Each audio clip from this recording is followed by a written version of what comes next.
Hello everyone, welcome to Toyeen Talks. Thank you for watching. Till I'll see you in my next video. Stay safe, stay blessed. I love you all. Bye. Yes.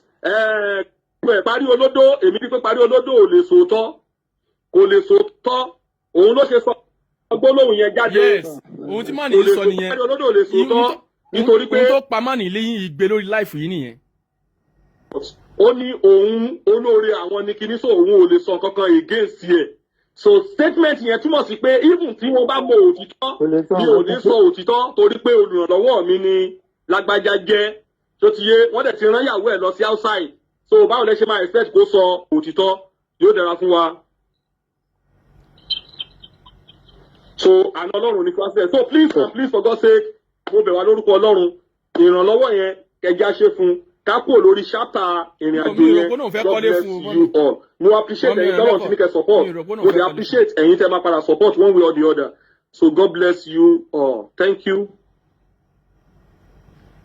Okay, ó ti parí program. Okay, Kisayo. Hello. Ẹ káàsán Ma. afẹ́ bá yín dá sí ètò Orí live lẹ́wà o. yẹ mú wọn. But ẹ má bú ẹnì kankan point yín ní kẹ́kàn jọ kẹ́ ẹ bá wa sọ. No, mi ìbúyàn kankan. Okay ma. Nǹkan tí mo fẹ́ sọ ni wípé ṣe mọ̀ mí mọ̀ bóyá àwọn tó mọ Àgbàlá Gabriel Levy tán wà lórí program tí wọ́n bá lè bá wọn sọ̀rọ̀, because ṣe mọ̀ pé báwo èèyàn ṣe máa jáde lẹ́yọ kọ̀ọ̀kan nìyẹn.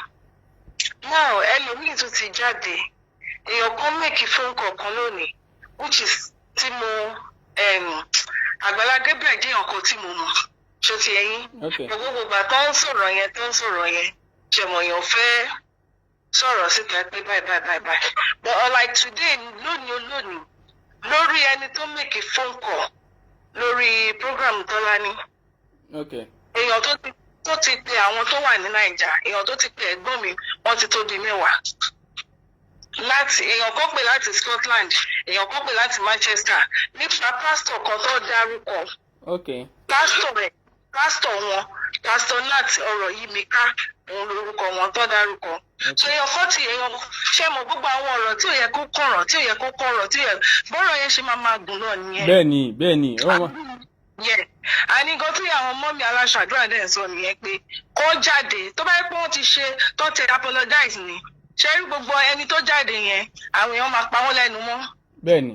Even ọ̀pọ̀ bàbá ṣe bèbè gan wọ́n máa pa wọ́n lẹ́nu wọn ní lè sọ̀rọ̀ because ó ti jáde ó ti apologize, but bí ò ṣe apologize yẹn ẹ̀yin náà mọ bí social media ṣe máa ń rí àwọn ọ̀rá kan máa tàn.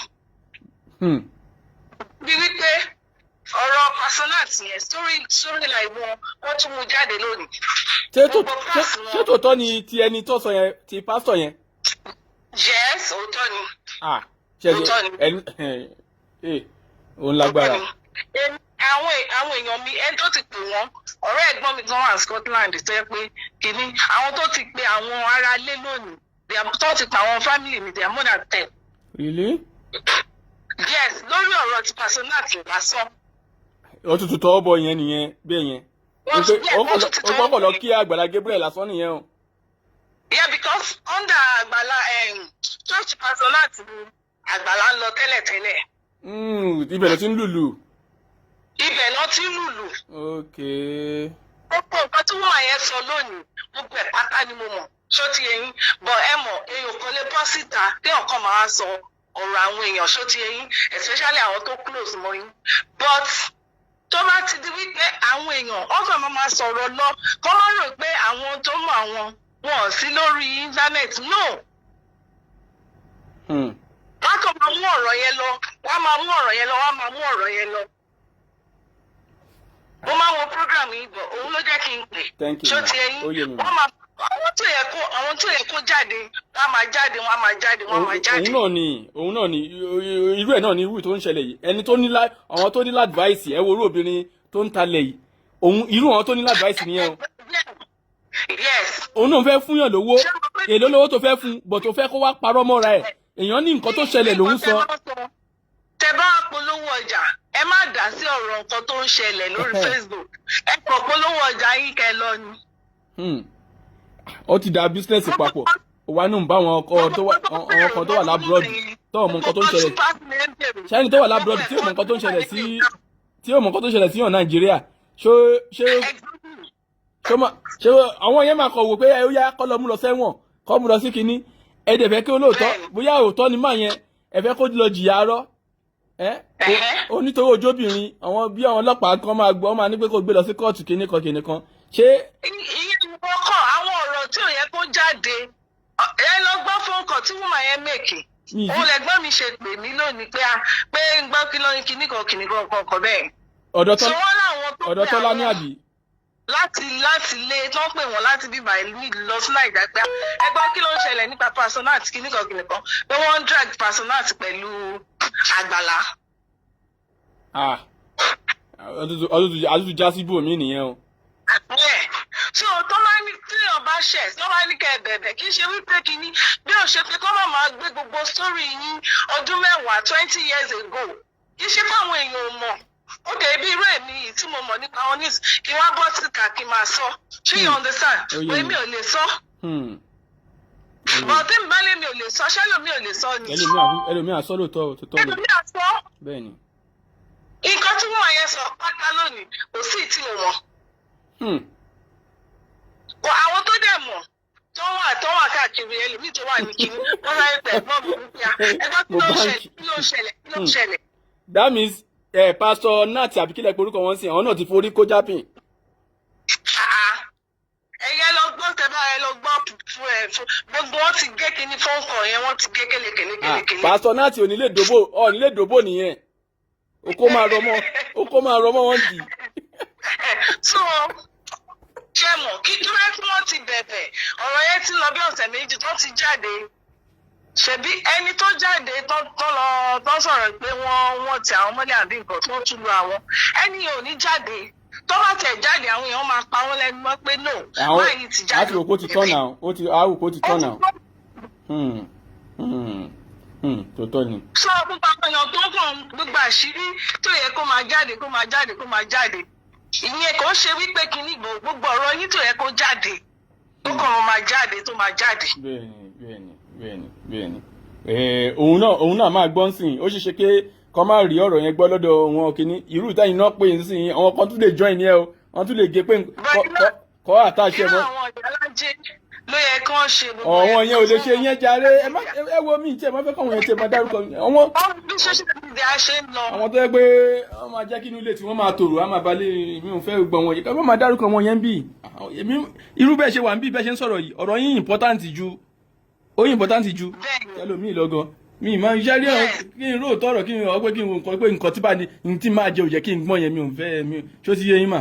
ó máa ní kó apologize kò ní nǹkan kan ṣe bí ó ṣe pé. so irú ti Muyideen sìn ok ká ní Muyideen tí ẹ ṣe ẹ wá tí wàá gbé alàgbà kan dìde ní chọ́ọ̀chì ó wá lọ pé Muyideen òun ló fi gbé kinní yẹn jáde náà ti 5 million yẹn bàbá ìjọbí nǹkan kan òun ló fi set yẹn náà ṣé àwọn èèyàn wà ní padà get ṣé bó máa kọ́kọ́ gbóná ni ẹ wo irú ìtọ́ gbé jáde tán ní màní yìí náà ń dọ̀bálẹ̀ ní ìwà yìí ó ti pẹ́ ṣé kí ní sọ pé ó ní kankan tó ń kọ́fà ni. bẹ́ẹ̀ni. gbogbo nǹkan yẹn àwọn tó nílẹ̀gbẹ́ àwọn yẹn fẹ́ jẹun lásán ni tó nílẹ̀gbẹ́ so àwọn yẹn fẹ́ jẹun ní ọ̀gbìn akọ̀gbẹ́ náà fẹ́ bá wọn stage show.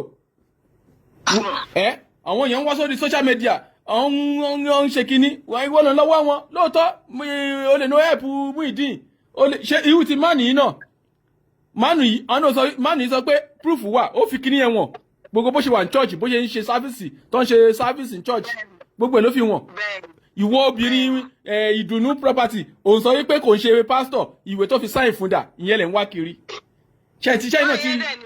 máa yẹn ní proof àwọn ò ní proof.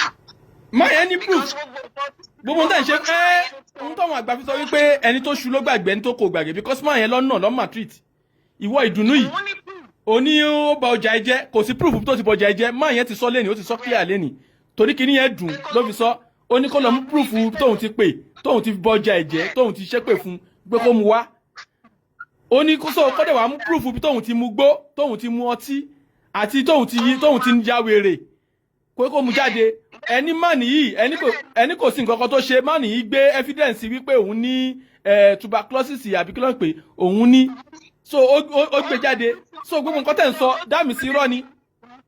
ìyá tó wá kọ fújì àbí wákà ní ṣọ́ọ̀ṣì wọn pé ibi tí ìyá yẹn ti ń kí òun ó tún sọ ọ́ débẹ̀. ó sọ débẹ̀. kí lè wá fẹ́ kó ṣẹlẹ̀ ẹ wo irú parí olódò yẹn èmi mi ṣe máa fẹ́ ṣe rí irú yẹn tẹ́ bá ti wo rí irú wọn ẹ ti mọ ẹ rí nígbà tó fẹ́ ṣe ẹ̀bù fún ẹ rí pé ṣe ẹ understand kankan tó ṣẹlẹ̀ nígbà yẹn ẹ rí pé ṣe ló dà ipò fẹ́ kú tèmi tọ́la ẹ rí pé lọ́wọ́ kan tó ṣe àánú yẹn fún báyìí ẹ rí pé aṣọ tó wọ̀ àwọn yẹn gan wò pé kí ló ṣẹlẹ̀ ni strategy ló ń pè.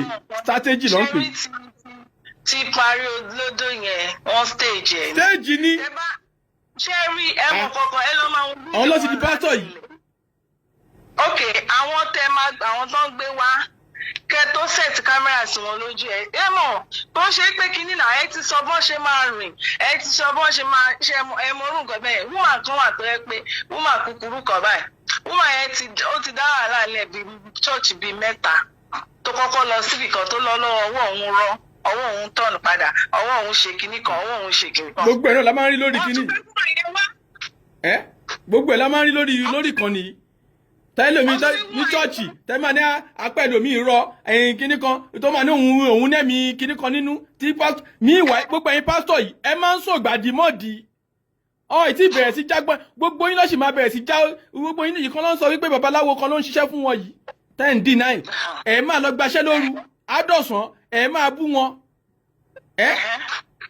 èyí kẹ̀dẹ̀ mú báíbù kẹ́ẹ̀kọ́ sọ pé I command you in the name of Jesus kìnnìkan kẹ́ẹ̀ sọ bẹ́ẹ̀ lọ́yìn kìnnì pẹ̀lú báíbù yín lásán láì ṣe pàfọ̀ṣẹ́ wà lára yín kò ní í ṣeṣẹ́ because ọ̀rọ̀ Ọlọ́run lásán ló wà nú ẹ̀. bẹ́ẹ̀ni. so àfi ká ẹ ṣẹ̀ṣẹ̀ so tíra káyé ṣẹ̀ṣẹ̀ àwọn ètò kan bí àwọn aráàbù ṣe ń ṣe bí nìyẹn. wọ́n máa ń ṣètò ibi aráàbù mo ti rí ẹbọ rí ní ìlú aráàbù táwa yìí mo ti rí ẹbọ rí mo ti rẹ́bọ̀ wọ́n ń ta àwọn spiritual kìíní wọ́n ń ta ń bí kìíní àwọn lẹ́kùlẹ́jà yẹn wọ́n ń ta ń bí wọ́n ń ta ìkòkò tùràrí kìíní kan lójú 16 yẹn mo ti rí ń bí tẹ́ bá fẹ́ kí máa tún ṣe investigation máa tún lọ yìí máa lọ síbẹ̀ máa ní mo fẹ́ lọ rà máa ya photo tàbí kí n ṣe fídí live ńbẹ̀ so ẹ̀yin kan máa dé máa mú wa ẹ̀ máa mú wa ń gan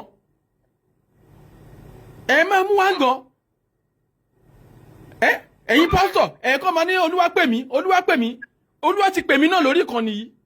I'm a Reverend Pastor Legba Òróró ọ̀rọ̀. You want to call me now? Call me Pastor Legba Òróró ọ̀rọ̀ aka ikú. Ọkọ Jane. So kọ́lá ń ṣàánú wa ní jàre ìyá mi. Àwọn bíbù yẹn ọkọ̀ máa ń gbé wa débi tó yẹ kó gbé wa dé ni. Àbí sùúrù. But pastor yẹn ẹ̀ka wà sọ fún pastor tó bá yàn gbowó sìn. Máa yẹn o béèrè lọ́wọ́ ẹ̀ pé ṣé ó ní àkáǹtì kò pín ní àkáǹtì ẹ̀ ìyẹn gan ṣe pàtàkì. nǹkan tí èmi rí bẹ́ẹ̀ ni pé ṣe mọ̀ pé wọ́n lè lọ trace àkáǹtì máa yẹn. wẹ́ẹ́ tòótọ́ dẹ̀ sí ni. wọ́n lè lọ trace so ibi tó èmi tún rò lọ nìyẹn. bọ̀ ó pè tó bá ké máa yẹn lo ó pè ń yèrò pé ó pè ní traces tó ṣe fẹ́ trace lẹ́yìn láì ṣe pé bí àwọn ti àfi tó bá ti wá ní branch o. ó lè má ní ó pè é. ó dé wẹ́ẹ́. ok kò sí àfi sùúrù mà kò sí wàhálà ẹ ṣe mà thanks ma ẹ ṣe. ẹ̀yin bíbú ẹ̀ẹ̀kan lè máa wá èmi náà ń sìn mo ríran sí èèyàn bíi méjì ń bì báyìí ìwọ pípù tó ń wò mí yìí kí ọdún yìí tó parí ilé 10 ni gbogbo yín máa kọ́ ẹ ṣe é mẹ́ẹ̀ àwọn nǹkan tí ó lè ṣẹlẹ̀ strategy rí ń dágbọ́lá Gabriel máa ń sábà ṣe ilé tẹ́lẹ̀ omi ò lè kọ́ abáná ẹ̀ máa rí kọ́ a máa ní ẹ̀kọ́ a ní claim it mo báńkì brọ́dà mi ẹ fi pásítọ̀ sórúkọ mi ẹ fi pásítọ̀ sórúkọ mi ẹ fi pásítọ̀ sórúkọ mi ẹ fi pásítọ̀ sórúkọ mi ẹ fi pásítọ̀ sórúkọ mi ẹ fi pásítọ̀ sórúkọ mi ẹ fi pásítọ̀ nìkan bá jẹ́ tó mẹ́ta jẹ́ ìrírí ni wọ́n. Evangelist Legba. Yes. Bàbá gbàdúrà yín. Ẹ máa kọ́lé 10 lọ́dún yìí.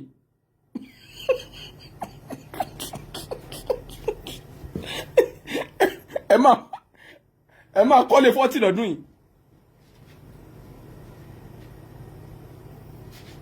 mo báǹkì hello. àlàáfíà ni mò ń bẹ̀ mi ò fọ́ lé ilé. kí la fi ẹ máa ní overdose àlàáfíà ẹ ṣàmì ẹ kílèmù ẹ.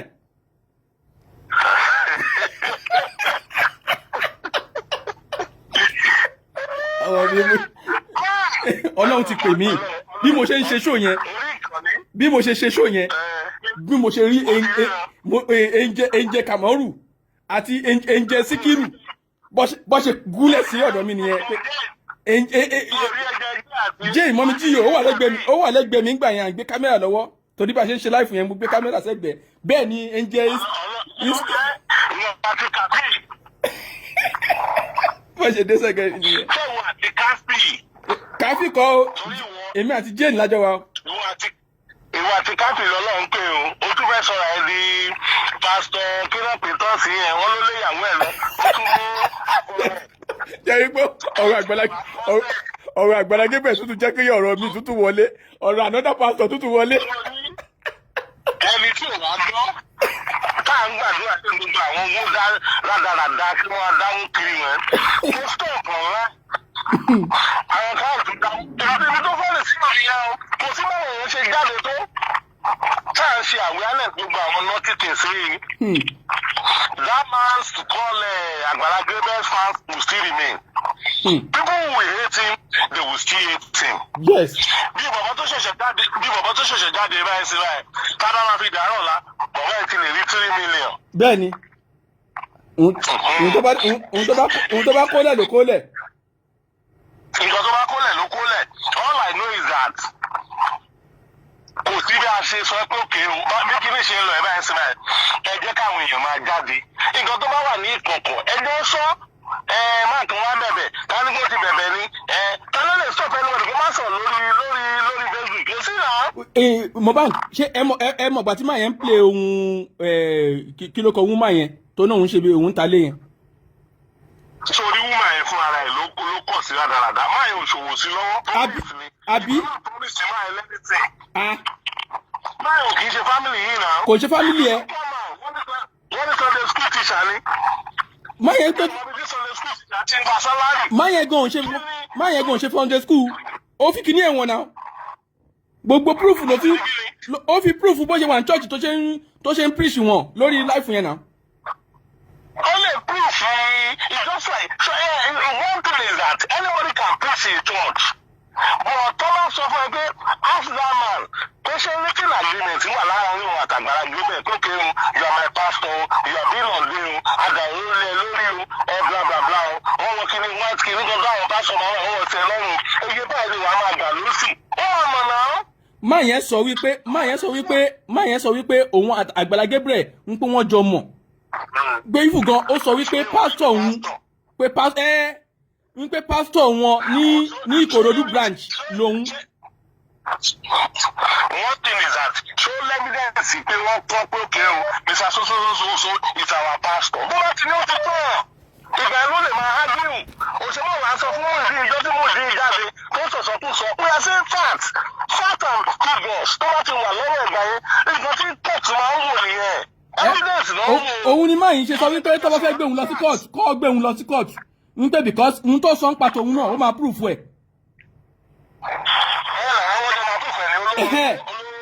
onómò ògóró ó máa mú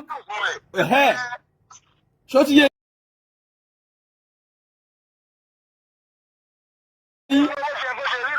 owó ẹ̀ tó lọ promise ẹ̀ kó máa fún lówó ẹ̀ nígbà tó mọ̀ kó lè fún yàn lówó ṣe promise. ó wá náà pé àwọn ìgbìmọ̀ kan òun náà kan àwọn ìgbìmọ̀ kan wá ní kó má fún un pé scammer ni ṣó ti scam ẹ rí ni.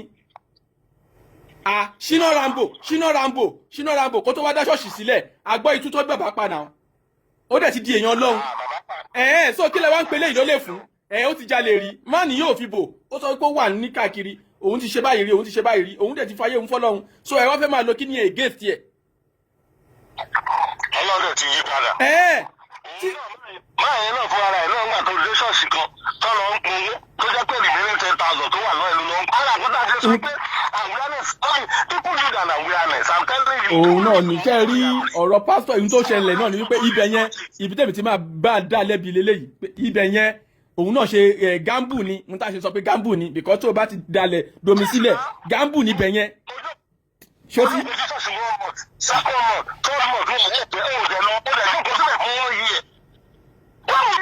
àbí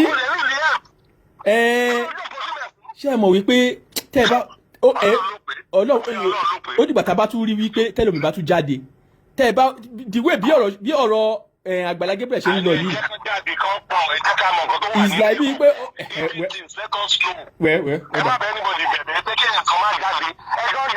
ọ̀dà. Yes, na ara àwọn ìgbẹ́ tó bá jáde so that people will be educated. Wọ́n máa educate àwọn èèyàn pé can you see that man that came on just now? He said this, he said this, he said that.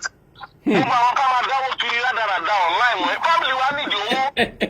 Ẹnìkan bí Àgbàlá Gabriel ṣe wà lábẹ́ òun mọ́ rí. Ó ṣubú o, ó dìde o, kókó èmi, ó concerns me. Kókó mi náà. Bẹ́ẹ̀ni. Yes, it doesn't concern me. But one thing is that yóò nǹkan tá a bá ń rí online wọn èèyàn máa fi ń kẹ́kọ̀ọ́ ni. Bẹ́ẹ̀ni bẹ́ẹ̀ni. Èèyàn fi ń kẹ́kọ̀ọ́ ni. Bẹ́ẹ̀ni. Yes, èèyàn fi ń kẹ́kọ̀ọ́ ni. Kò sí kò sẹ́ni tí ń bẹ́ẹ̀ kọ́ lè èèyàn fi ń kọ́. Bẹ́ẹ̀ni. Kí nǹkan agbẹ́gbẹ́ pẹ̀lú sí pátì kan báyìí ká tún bẹ̀rẹ̀ sí máa dáwó fún. Ṣé mọ́mí yóò nídìí owó ni? Wọ́n nídìí owó fámìlì ẹ̀yìn ni. mọ́mì mi ti kú prayer ni mo fẹ́ ṣe fún mọ́mì mi. Káfí nílùú o. Jane olówó ni Jane ń tiẹ̀. Káfí máa pè mí pé kí n gbálẹ̀ gbá sọ̀rọ̀ èèyàn ni. Ṣebí màmá tí ẹ sọ ṣebí ẹ sábọ̀dù tí ẹ sọ wípé ó ní káfí ó ní ó pè òun ó yẹ kí yẹn lọ ra old midnight lọ́dọ̀ kíní but Jane ló wà lọ́dọ̀ mi. Jane náà ti ra 13 days nìyẹn torí bó ṣe ń ṣe ẹlẹ́nu ọjọ́ mẹ́ta wà fẹ́ yín wà lẹ́gbàá o. ẹgbọ́ ọ̀nà òyìnbó mi ò correct. Ṣé Jane ló sọ bẹ́ẹ̀ tàbí káfí?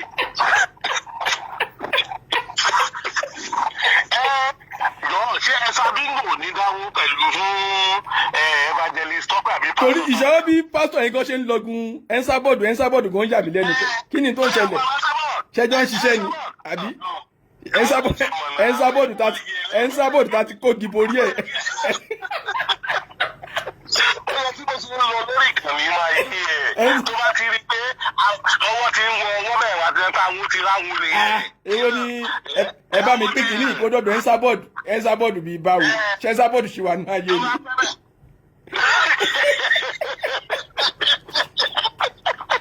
Ṣé yẹn ṣì wà ní ayé ni ṣé yẹn wà ní ayé ni àbí irú kálàkálà. Àwọn ti ráhùn lórí ẹ bá mi pé màmá ẹ sábà kọ́ńkọ̀tì kìíní. Àbúrò pé kọ́ńkọ̀tì kí ni. Benzema, hello Bensi. What do you have for me today? What do you have to do today? How are you doing? Are you feeling okay? You have Ilẹ̀kẹ̀ ọlá is remain small. Ilẹ̀kẹ̀ ọlá remain small. Okay. Some people will need it online. We need to sell it. We need marketer in Lagos. Can I put Asegbe soap? Can I put Asegbe soap? Hello, Benz. I don't have Asegbe now. I don't have Asegbe now. Okay, I will add old me tight in my pool. Ishi. Come up with in my pushy. I have my domino for coffee. Ẹ bá yẹ ká tó bá ṣe jẹ mo bá ń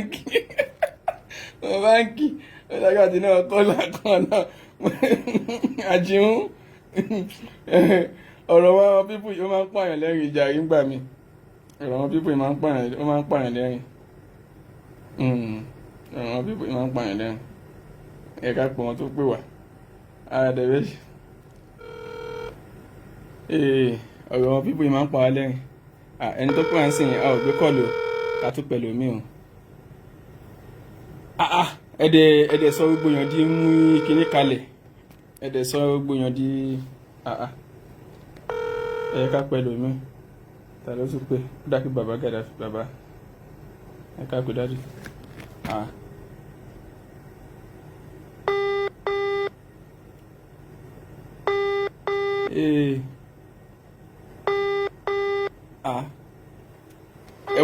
ẹ wá ń yí àgbàlá ò lè jáde kó bóòdì kó wá sọ̀rọ̀ ó wá rírun ọwọ́ jáde gbàkídádì gan sí ojú fún wa ẹ jẹ́ ká máa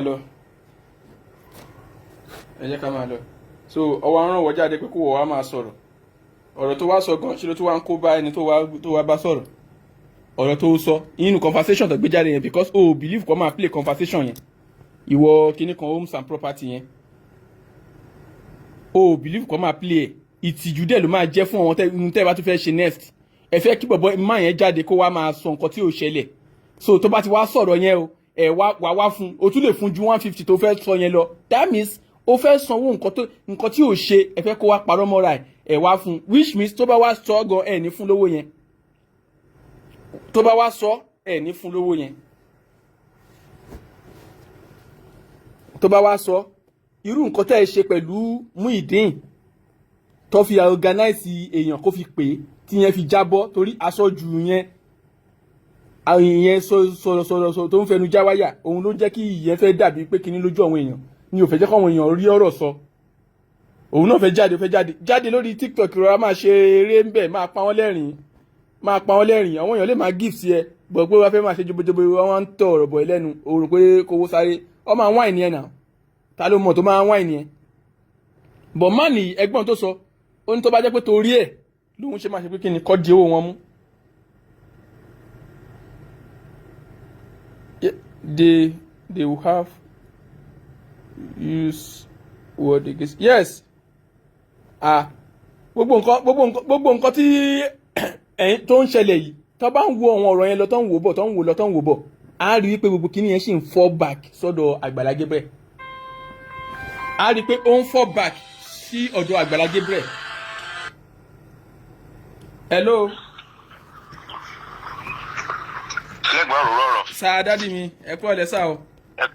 ẹ kú ètò. Yes sir. Yes sir. Babs lorúkọ mi mo ń pè láti Minnesota ní United States. Mo ti rí nọ́mbà yẹn sá. bí mo ṣe wà lórí ètò ọkùnrin yẹn mo ti rí ní comment mo ní lẹ́gbàá tó ti sá débi.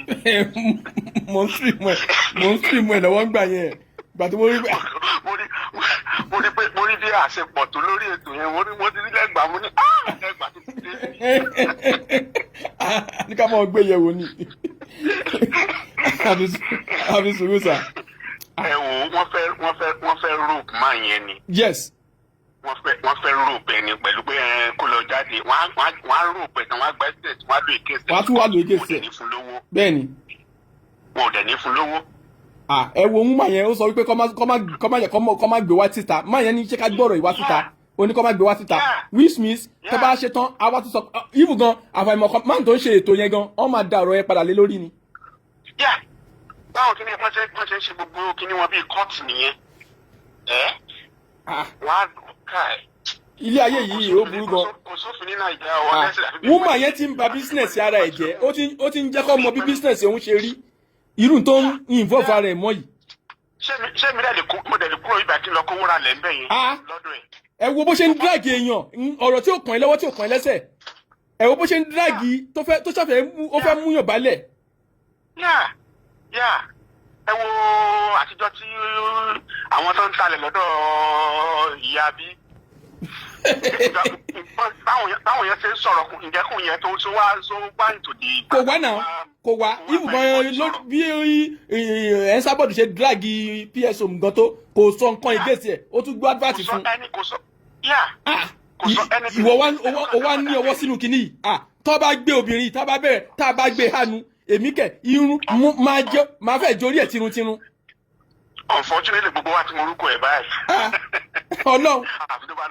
àfi tó bá lọ change business name. ẹbẹ ń máa lówó rẹ́dàrẹ́dà tó ń ṣe kiri lórí social media ó lọ pè sórí ọ̀dọ̀ blogger òun sọ nǹkan òun lọ ṣe interview lórí mani ó dẹ̀ wá lọ pé òun fẹ́ gbé lọ sí court ó fẹ́ fọlọ́pàá rẹ̀ sí ẹ̀ ẹ fẹ́ máa dọ́gbọ́n tẹ́tì ẹ̀ sórí ẹ̀ pé ṣá.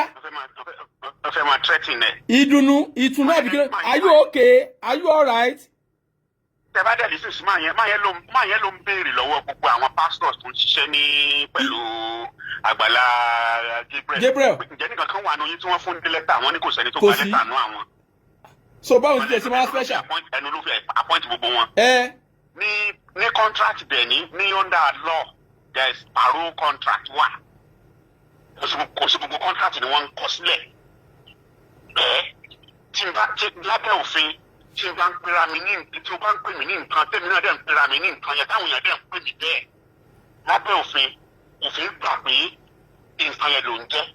So kan sọ pé torí pé wọ́n ti fún ní lẹ́tà kò ní claim yẹn. Kò ní claim. It's out of it.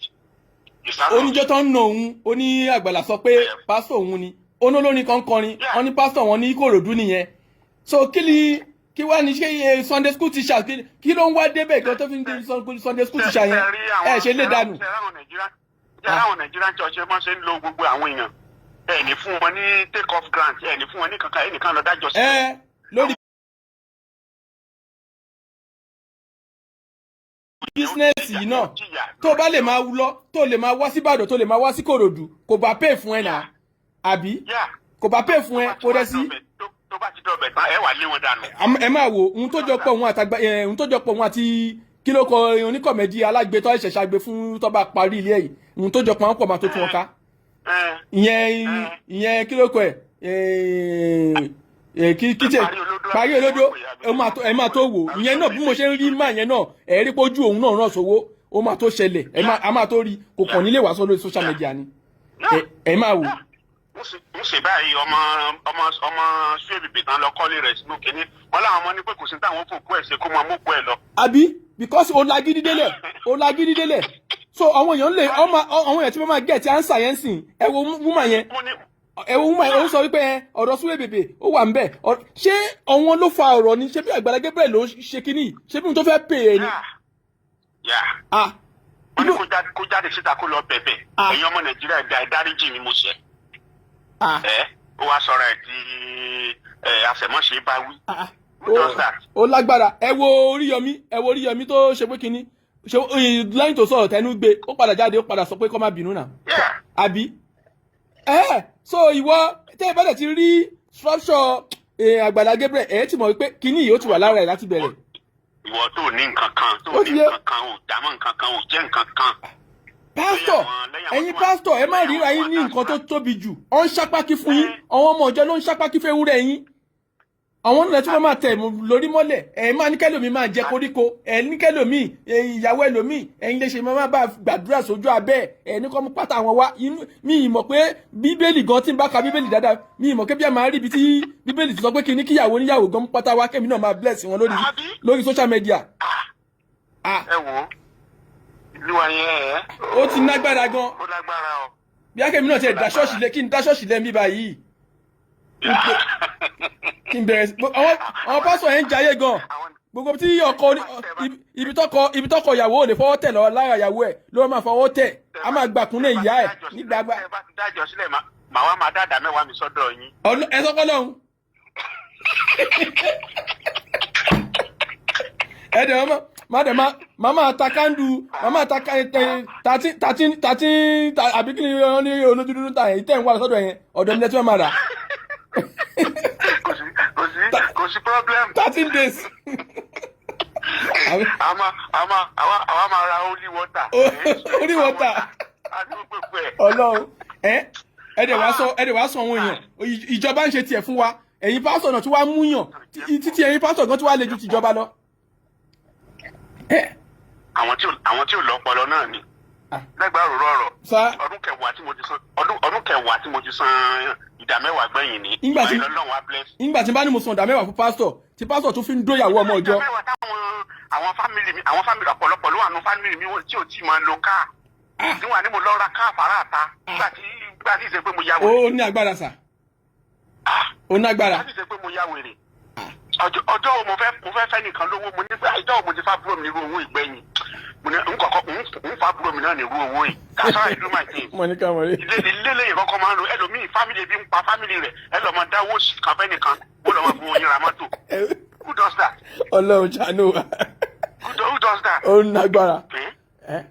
nàìjíríà Naija ni mo ti rí tí èèyàn ò ní mọ́tò lẹ́sì wàá máa lọ ra ẹ wàá máa dáwó ra mọ́tò fún celebrity kan tí ò jámọ́ nǹkan kan náà ayé. In fact ó kọjá bí kíáfù. ẹ tó ń sọ̀rọ̀ ọkùnrin láàárọ̀ tí mo já sórí kinní kan tí mo gbọ́ ẹni tó ń sọ̀rọ̀ ẹ̀ láàárọ̀ yìí ó ní SS2 ló ti jáde kò parí. mo gbọ́ kinní yẹn lọ́dọ̀ Tọ́lá ní ọ̀rẹ́ méjì àbí kinní ṣebí òun ni ẹnìkan pè ń bíbá yín sìn tó sọ pé tòótọ́ ni gbogbo story kinní yẹn. kò parí secondary school. tẹ́bá dẹ̀ wò lóòótọ́ ẹ̀rí pé ó ń lùlù ṣe rí pé ó ń lù tẹ́bá wo kinní yẹn ẹ̀rí pé ó máa ń sọ kó máa gbé lù àánú fẹ́ pé ṣòun sì lè mọ̀ lùlù ṣá Will Smith tòótọ́ ni kinní yẹn. òótọ́ ni. èmi ẹ̀rẹ́mi bàbá wọ́n ti dé wọ́n ti gbé wa ìpè ọlọ́run mo fẹ́ jẹ́ pè rẹ̀ ọlọ́run bàbá mo fẹ́ jẹ́ pè rẹ̀ gbàdúrà fún mi mo fẹ́ jẹ́ pè ìpè dé lórí show ìpè dé bàbá o máa jẹ́ pè rẹ̀ bàbá máa jẹ́ pè rẹ̀ ọlọ́run bàbá lọ́lá ọlọ́run èèpà mo fẹ́ jẹ́ pè rẹ̀ ọ̀nù abiyamọ kì í pe mọ́ rẹ̀ láì jẹ́ bàbá o ò lè pè mí kí n máa yìn náà kọ́ ẹ̀ o ò lè pè mí kí n máa yìn náà kọ́ ẹ̀ bàbá mo fẹ́ jẹ́ pè ọlọ́run ìpè olúwa máa dùn ọmọ bíbú yìí. Ọlọ́run ti dá wa síbi yẹn náà. Ọlọ́run ṣàánú wa. Ọlọ́run ṣàánú. Àmísà. Ẹlẹ́wọ̀n dáadé yìí mọ̀ sọ ní kí n máa yí dá sí. Ẹ jẹ́ sà dáadé mi. Ẹ jẹ́ sà. Ẹ pẹ̀lẹ́ sà. Thank you sir. Yes sir. Yes sir. Àwọn bíbú yìí ọdẹ tó wà jẹ tán. Hello daddy. Daddy ẹ̀rọ sà. Kílẹ̀ tó mọ́lẹ̀ náà ló ń pè mí o pẹ̀lú Vodafone network. Òun lọ́lọ́ fi pè yín.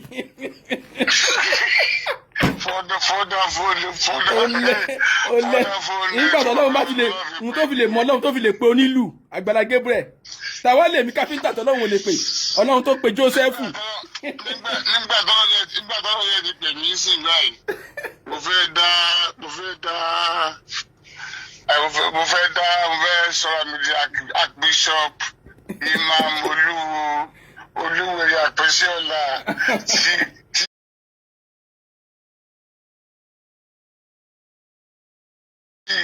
Baba Brown Ministry of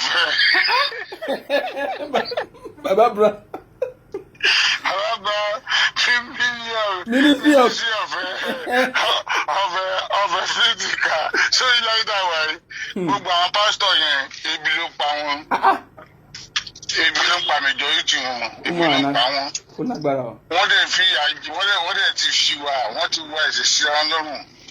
Because Jésù Kristi gan tẹ́ fi ń gba owó tẹ́ fi ń gun private jet tẹ́ fi ń gorí sí iṣẹ́ ọkọ̀ ó gbọ̀n lu kẹ́tẹ́kẹ́tẹ́ lọ tó kú. Ẹ̀yin gan orí òfurufú gbẹ̀ ti ń fò so ní pé kọ́lọ̀ kó dàṣẹ̀ jí wọn ní. Because ṣé Jésù gan ọmọ ẹ̀yẹ mi ló ń gbàjú fún. Because pé wọ́n lọ ń lo rẹ̀ pé wọ́n ta ọjà nínú tẹ́ḿpù Ọlọ́run bá nínú bíi pé ilẹ̀ bá mi lè ń ta ọjà. Tó dẹ̀ ni wọ́n jáde. Ṣé Jésù gbá Peter létí àbí Máàkì ló gbá lójú àbí ta ló gbá lójú náà ọmọ ẹ̀yìn ẹ̀ tó ní pé gbogbo wọn ò sí náà the only thing tó kọ̀ dùn mí ni pé federal government wa Nàìjíríà ti tán. Because tí ìjọba tán ni gbogbo àwọn tó náà ṣe àwọn sí náà yìí ni ìwé maybe they have a easy agenda with them gbogbo lẹ́ẹ̀kan palẹ̀ mọ́. Because that stop all this Christianity, Islamic, all those things. Nigeria will move on. One can brainwash majority money. But you say you the getting with that wife. Ṣé bóun l'Àgbàlá dé UK tó ní òun ò lè gbé bẹ̀ yẹn. Gbàdọ̀ rí pé àṣírí máa tú àdégé ni pé ó rí báwọn tó wà ń bẹ̀ wá ìsìtò gan lọ ọpọlọ mẹ́rin lórí ẹ̀. Ó ń gbà wọn nínú èyí ẹ̀ lọ́wọ́ ẹ̀dá at least kò ṣe ó máa rí ẹ̀mẹ́ta gbé wálé every week. So tó ń gbà yẹn sáà mẹ́ta tó ń gbé wá yẹn sí àwọn ìgboro ló ń kówó yẹn fún ni tó fi ń jẹun nìyẹn ìyẹn ló pè ní stealing by trick. Kó lo Christianity àṣefọ́ wà lẹ́ni. To obtain money from other people. Gbogbo àwọn ọ̀rọ̀ yẹn. To obtain money from public people. Gbogbo àwọn ọ̀rọ̀ yẹn ń tò. So kò dé ní ìdí ẹ̀. gbogbo àwọn ọ̀rọ̀ yẹn ń tò tẹ̀léra wọn àwọn èèyàn sì ń defend mélòó la fẹ́ defend. àwọn tó máa defend náà ni wọ́n tí bá ní mo dá bàbá bá sinẹ́tà bùsílẹ̀ sí màá lọ́mọ ẹ̀yìn. sọ́wọ́ mi kí ni mo sọ̀rọ̀ mi di pásítọ̀ lẹ́yìn tí mo sì wé orí ìrọ̀rùn pé àmọ́ṣe búdì mi tó lórí Facebook yìí ó sọ mí dèyàn ọlọ́run màá rọ́mọ ẹ̀yìn. wọn kálukú ló máa rí sítórì wí. bẹ́ẹ̀ni. àbí nígbà tí sinẹ́tà bó kọ́ ni pé bọ̀yọ̀ nígbà wà lọ́ọ̀yìn ẹ́ sáwọn èèyàn jọ sí. bẹ́ẹ̀ni wọ́n jọ sí. tó o bá bẹ̀yàn mọ́ tó o bá tẹ̀ ṣe sọ́ọ̀rì tó o ṣe sọ́ọ̀rì fún ọmọ Nàìjíríà stop láti máa lọ fọ́ọ̀mù àwọn èèyàn kan máa lọ jáde àbí kan máa tẹ́tì èèyàn. aláwọ̀ tó fọ́ the same way bẹ́ẹ̀ fẹ́ gbé Muyideen nìyẹn ẹ̀ tún wá ń fi ọlọ́pàá tẹ́tì máa nìyí. àwọn tó fọ́ọ̀mù yẹn jẹ́ kí kankan ṣe sáwọn wí yẹn. ẹgbọ́n wúmọ̀ yẹn ti táṣìírí Muyideen ṣe ó mu jẹ eléyìí náà tó bá fẹ́ ṣe kò ní mu jẹ ẹ wo ohun tó ń sọ wúmọ̀ yẹn ti sọ̀rọ̀ síta. lẹ́gbẹ̀ẹ́ rọ̀rọ̀ jẹ́ kí n ṣàyẹ̀ ọ̀rọ̀ kan fún ẹ sórí tí wọ́n bò ní pé sórí gbogbo wọn bá ṣe wà yẹn jẹ́ kí wọ́n bá di kó wá dé gbòòrò tó dé western world tí wọ́n fi gbàjú ìgbárùn fún wọn ní omi mu náà kó nǹkan táwọn ṣe ń lu yàn bójú mu. ó tó wà ní ìbìkan ó máa ṣe ok ṣé àgbàlá Jésù Ìbàdàn lè wá sí àbúrò sí kí wọ́n má sì gbà fún un àwọn kan máa lẹ́gbà àgbàlá Jésù Ìbàdàn lè wá sí àbúrò yìí náà lẹ́gbà ṣùgbọ́n èrí nìyẹn àwọn tó náà pariwo lẹ́yìn ẹ̀ kò ní rí wọn mọ́ tó bá yá. All these people they are fraudsters 419 ni wọ́n. ṣé àgbàlá Jésù Ìbàdàn náà ṣé nǹkan tó jọ ara ẹ̀ ná ọ̀rọ̀ gan nídìí kan tó jọ ọpọlọ ẹ̀. mi ò rí pásítọ̀ kan gbọ́dọ̀ káàkiri ẹgbẹ́ ló mú dání ṣé wèrè ló ń wòsàn ní ṣọ́ọ̀dí àgbàlẹ̀ ń bẹ̀ ni kò sí wèrè ń bẹ̀ dàbí tí ó wọ́n wà ń bẹ̀ kó bó ṣe pé àwèrè ló ń wòsàn. mi ò dẹ̀ nìkan tó ti bugi jẹ́ ń bẹ̀ tó ló ń wòsàn ń bẹ̀. tó bá ṣe ń rán jáde àwọn èèyàn náà máa jáde. pápá náà Gabriel bá bọ́ síta sí pé ò bá gbowó fẹ́ anybody èmi gan bọ́ síta nìdé lè pè é má fún lówó o lè ní o àwọn tó ti kọ́lé fún ṣé èmi sọ pé kó gbé ẹ̀kọ́ lórí di adó kó fò lẹ́sà kúrò dé Ìbàdàn dé lẹ́sà kúrò dé Ilé-Ifẹ̀ dé Kiri dápọ̀mù dé Ògbè tó wá kọ́lé fún Ìbàdàn ẹbí ẹ̀ olùfẹ́ kó máa wò nínú àgbàlá ẹ̀ ó dàbí ẹ tó sórí àtàn ni ṣé èmi sórí àtàn kú ni torí ilé fámìlì ẹ̀kọ́ ló sùn. lọ́dọ̀ ìfọ̀rẹ́ fún ẹ̀kọ́ kan lè fún Ládò ní nà ó kó káàtì bá wà fún gan Ládò gan wọ́n á appreciate ẹ̀ ju tó ṣe fún Ìbàdàn lọ. ọgbọ́n kan ó fẹ́ ṣe dání ó ọ̀tẹ̀ ní ṣọ́bẹ̀bẹ̀ ni gbogbo àwọn tó dákún pọ́lẹ́mẹ̀. àbára ní láti máa rí fámìlì ẹ̀ kan bá sọ̀rọ̀ kó rọ̀ mẹ́ kó rẹ́ni pé àbáwo ni kúnlé pẹ̀lẹ́ kó rẹ́ni pé àwọn ọmọ ilé kò rẹ̀ bí kò rárá kò ní kankan.